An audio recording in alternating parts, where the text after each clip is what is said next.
Hello, Libra, and welcome to Funny Cats Oracle. I'm Marianne, and today I'm going to be doing your March 2021 General Tarot reading. I want to remind everyone that these readings are only for entertainment. Tarot is a game. It's completely random, so please take what resonates and leave the rest. Okay, before I begin, by the way, I just want to thank you all for being here with me. I want to thank you for liking this video, for taking the time to watch it, those of you who have subscribed, and those of you who left me sweet little comments. I so appreciate you. That just really makes my day and makes me feel a little bit less like I'm just talking into an empty void, like I'm not all alone in the universe. So thank you so much from the bottom of my heart. Before I begin with your reading, I want to do a quick little prayer like I always do. So for everyone who clicked on this video today, I pray that you're happy, that you're healthy, that you and your loved ones are safe and protected from harm, and that all your best wishes are coming true. Let's begin. So what do we have in store for Libra, please, for March 2021? I'll be using my cat tarot again. Really feeling the need for just fuzzy, friendly, lighthearted images these past couple days. And I really love this deck, although it is a bit big for my little hands. What's going on for Libra, please? March 2021. As always, the timestamp is down below if any of you need to skip the shuffling and just want to get straight ahead to the reading. That's totally fine if you do. What's going on for Libra? March 2021. Please, for my Libran friends, a couple more shuffles. And one more here. Libra, please. For March. Okie dokie, let's get started.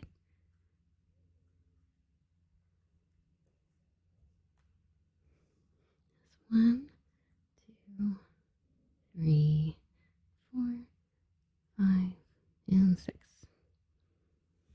So I'm going to get all the cards on the table this time before I start talking, just so we're not here all day.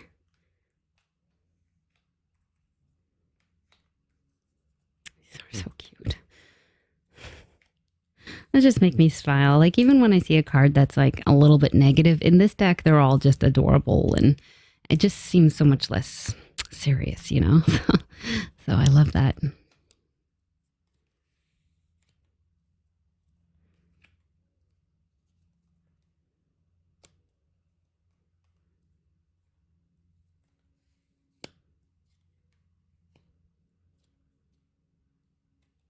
Okay. All right, guys and girls and whatever you identify with. What am I seeing here? There's a very transformative energy coming through here.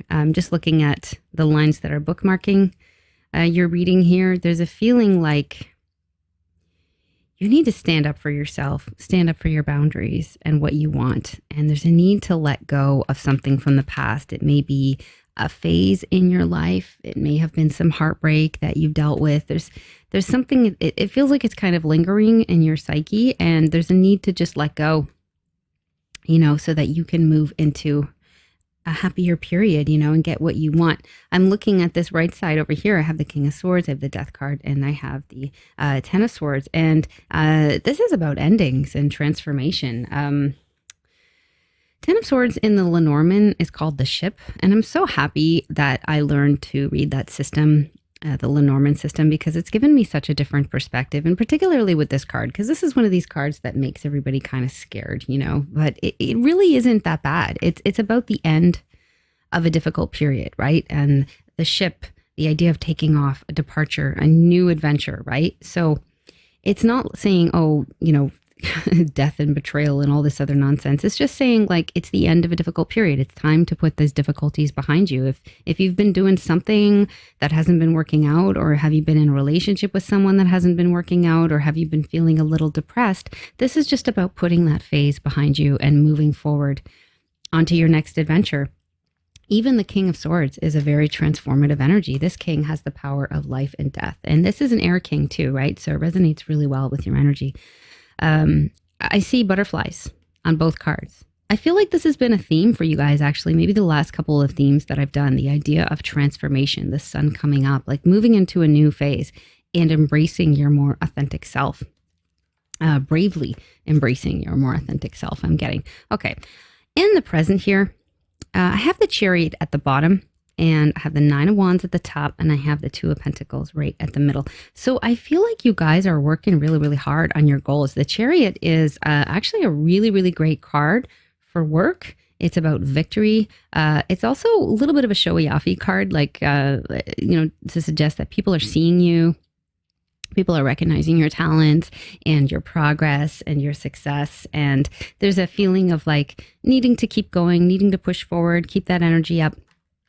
There's a feeling of balance here. Some of you are balancing two things. So it could be that you have kind of a main job and a side gig, or two different hobbies, or feeling like your home life and your work life is kind of pulling you in two different directions, but you're handling it really well, giving equal weight to both. The Nine of Wands at the top tells me, you may be feeling a little exhausted or almost like just a little burdened at this time, but there's a feeling of don't give up. That's what this card says. Just don't give up. Just keep going, keep pushing forward. It's really great. In your recent past, I've got this really beautiful energy here. Knight of Wands, Page of Wands, and the Four of Wands. So I'm really getting a sense of enthusiasm. Now, whether it's you or whether it's somebody else having enthusiasm for you, we have the Four of Wands at the top. So I think it's really, really positive overall. It's like you guys have leveled up in some way in your life. Some of you could have recently gotten into a more solid relationship with somebody as well. This can talk about that. This can be graduation. It can be marriage. It can be promotion. Or some of you may have started a new business and have sort of established yourself. There's the idea of putting down roots with this card. It's a card of increase. No matter how you look at it, whatever area it applies to. And in this deck, we see two cats who are stopping to smell the flowers and enjoy all these beautiful things that are growing around them. So there's a feeling of springtime and of summer and abundance. So it's really, really lovely energy. And very, very enthusiastic. So the feeling of kind of like jumping right in, the Knight of Wands and the Page of Wands. But some of you could have been dealing with someone who's very, very attracted to you as well. So please take it how it resonates. In the near future, this is actually the first thing I noticed when I laid down the cards. I feel like some of you are going to be hearing from someone who is like saying that they're legitimately in love with you and they're offering you something, but I would be cautious with this because the Devil card is here. Now, this devil looks really adorable. So it's a dog. This could be a dog person. It could be somebody who has a dog. It could be somebody that's just very, very good looking. And they're very, very tempting, but it would just say proceed with caution. The devil can represent a toxic element or a toxic person or someone who's like, narcissistic or manipulative. So you're kind of not really sure what's up with them, but they seem really, really great. They're great at first impressions, but when you spend a lot of time with them, you might start to notice that they're a little toxic. It could also be that it's just somebody that has just a very like sexual vibe. Like it's a very sexual bond. They may even be a little bit obsessed with you, but I would be careful with that. People who have narcissistic personality disorder tend to treat other people like objects and they have a hard time seeing them as a whole person. So that's not somebody you want to get into a serious relationship with. Be cautious of that. It can also be somebody offering you a job too, Ace of Pentacles. So whether they're offering you a commitment or a position, just be wary. Be wary of manipulative people. I don't want to scare you guys. This is like not what I'm here to do, but I do want to tell you to listen to your gut and be careful. So it could be a water sign. We have a King of Cups here. Now, because this is a general reading, I have to tell you guys, a king could be a queen, right? It could be either way because it's going to resonate differently with you guys. If I was reading for somebody one-on-one, then I would just assume that this is a male or somebody that's kind of in their male energy, but generally a water sign, somebody very emotional. But I am getting the feeling of like obsession here, which is kind of strange. But just listen to your gut. You guys know what to do. What just came up here? Eight of clubs. So you are going to be getting some communication with this person. And I feel like it's going to come through as almost like emotional communication, right? Like they're acting like they want to open up to you and tell you their true feelings, blah, blah, blah. But there's an underlying motive here. So just be on the lookout. Something that you don't see. Have the Star, the Empress, and the Strength card. Wow. 3 major arcana cards back to back. And you know what? I think this is I think this is your energy, Libra. It's kind of something you're not aware of. There is hope. There is renewal. I'm getting the feeling like if you've been through some dark times, like you literally are turning the page. I've said that before. I'm going to say it again. I'm going to keep saying this. It's like a glow up. It may be a spiritual renewal as well, right? There's a real feeling of peace and abundance, recovery from illness or recovery from depression or confusion, and bravery too, bravery and strength. This is like absolutely positive. So if some of you have been feeling a little depressed or a little confused, it's like, this is going to pass and you're going to come out of this a much stronger person, in a better position, in a more abundant position. There's also a need to kind of fake it till you make it with the strength card. There's a feeling of needing to maybe stick up for yourself as well, but doing so calmly. But this is kind of really beautiful. I'm going to get some clarifiers on this too, because there might be some more specific messages for somebody here. Let's see about the Star card. Oh, I have the Queen of Diamonds here. Okay.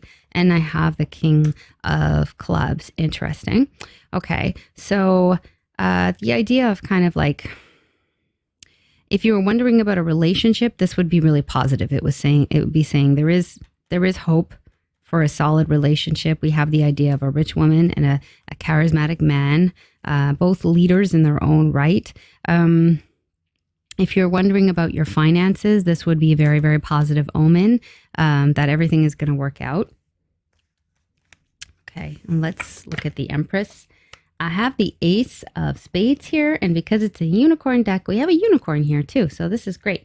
So I think it's just saying like speak your truth, being true to yourself and being authentic with regards to what you want and what you need is going to pay off in the end. Okay. That's really what I'm getting. Believe in yourself. There may be times when you are filled with self-doubt or other people around you might try to kind of place the seed of doubt in your mind, but you must not listen to them, Libra. You must listen to your own inner voice because you do seem to be on the right path here as far as I can tell. And I think you are going to be shining like a star. And I think you've already started to shine here. So that's great. Looks really, really good. As advice, and it's the first thing that I saw when I laid down your cards, which is why I sort of touched on it in the beginning. It's the idea of embracing change. All of these cards here, King of Swords, Death, and even the 10 of Spades, it's all about change. It's about putting the past behind you. It's about cutting your losses. If something or someone isn't working out, you just got to say, okay, you know what? It's just not working out. We can say goodbye peacefully. The sun is coming up on the horizon and you'll be moving into a much more authentic period in your life. What's motivating you this month? There's a need to stick up for yourself for sure. A need to, kind of maintain your higher ground. So this is where I think you may be feeling a little bit of resistance from other people trying to tell you, oh, you shouldn't do that, or you shouldn't do this, or who do you think you are, or whatever. And it's like, no, like this cat is just taking up space here. He's just knocking all the toys off of the shelf so that he can have that shelf all to himself. He's not going to let anybody come up there and take him off the shelf, right? It's like you're in the chariot right here. You're on your path. You're moving forward confidently, successfully, doing what you need to do. You can't let anybody knock you off path or mess up your focus, right? Whether it is a sort of toxic lover or even like a work acquaintance. This might not necessarily be a lover. We can't assume that everything in the tarot is romantic, right? It could even be somebody at work that just tries to kind of mess with your mind. There's a lot of weirdos out there. So you just can't let anybody kind of knock you off of your path. And also just the need to move on from whatever upsets you have dealt with in recent months. So this is pretty clear to me. I like it. And it's just saying like, keep going. You're definitely making progress this month, getting in touch with what you really want and shining in your own special and wonderful way. I think I'd like to get some oracle cards for you to close out this reading. And I'm going to take some animal spirit cards just because I'm on this like animal theme right now. We have for my Libras, what do they need to hear? I've got the raccoon. I've got the camel and the wolf. This was one stuck underneath that one. So I will take all three. Okay. Something that's coming to mind is finding your tribe with the wolf. The wolves are usually not alone, even though there's this idea of the lone wolf. They actually are strongest when they're working in packs. So you may be feeling a little bit like a lone wolf in the beginning, but I think the idea is you keep working on whatever it is that is interesting to you and is closest to your heart and feels true and authentic. And eventually you attract in people who are part of your tribe, right? So have faith. The people will come, the people who are meant to be in your life. I'm also getting a sense of, with the camel, like somebody who has a lot of endurance, kind of like this character in the Nine of Wands, right? Lots of endurance. You're here for the long run, not just for the short run. So don't be afraid. You can get through whatever you need to get through. And I also see a moon up here. And then the raccoon is kind of surrounded by darkness. Raccoons are nocturnal creatures. Actually, all of these cards are looking a little dark in the background, which is interesting to me. So I feel like some of you may be nocturnal creatures, or you may be getting some of your best ideas at night, or even when you're dreaming. So there may be a need to just make sure you're getting enough sleep and that you're getting decent sleep. Maybe avoid watching bad news or, horror movies before bed. Maybe try some nice relaxing music instead. I highly recommend Led Zeppelin before bed, but just please listen to whatever soothes you. And you might want to write down your dreams in the morning as well. That might be giving you some clues about your next step. Well, this has been fun. Always really love doing your readings for you, Libra. And I want to thank you again for joining me here today. I'll probably post some more readings later this month. But if I don't see you then, hopefully I'll see you next month. I hope you have a really great March. And thanks again for joining me today. Take very good care until next time. Bye.